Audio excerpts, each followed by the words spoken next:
থামো প্লিজ। ওটা যেমন কি হলো সে তুমি বিয়ের পিড়িতে কোর্টে চলে এলে? আমি এ বিয়ে মানি না। আমি কোর্টে যাচ্ছি এক্ষুনি ডিভোর্স ফাইল করাতে। আমি কি ভুল করেছি বলো? তুই আমার একদম টাচ করবি না বলে দিচ্ছি। আচ্ছা ঠিক আছে বাবু, কি হয়েছে বলো? ঠাকুর মশাইয়ের মন্ত্রগুলো কি উঠ হয়নি? হ্যাঁ, মসৃণ হচ্ছে, ফুচকা খেতে ইচ্ছে করছে, আইসক্রিম, চকলেট, এক্সরে কথা মনে পড়ছে।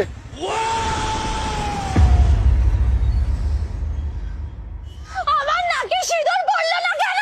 লাস্ট 5 বছর ধরে থেকে শেখাচ্ছি আমার নাকে যেন সিঁদুর পড়ে বিয়ের সময়। আর কি দিয়েছি তোর থেকে আমি? এটাই তো দিয়েছিলাম, এইটুকু তোর দ্বারা হলো না।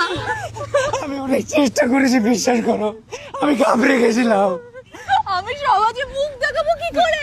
সবাই তো বলবে আমার বড় আমাকে একটুও ভালোবাসে না, কারণ আমার নাকে টাকায় সিঁদুর পড়েনি। তুমি তো জানো আমি তোমাকে কতটা ভালোবাসি।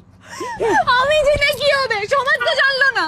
আচ্ছা আচ্ছা ঠিক আছে, আমরা আবার বিয়ে করব, এবার পুরোটা সিঁদুর তোমার নাকে ফেলবো। পুরোটা নাকে নয়, জাস্ট একটু স্প্রিংকেলের মতো নাকে এখানটা ডগায় পড়বে। না তোমার ছবি ভালো আসবে না। আচ্ছা ঠিক আছে, আমি প্র্যাকটিস করবো বাড়ি গিয়ে, ঠিক আছে?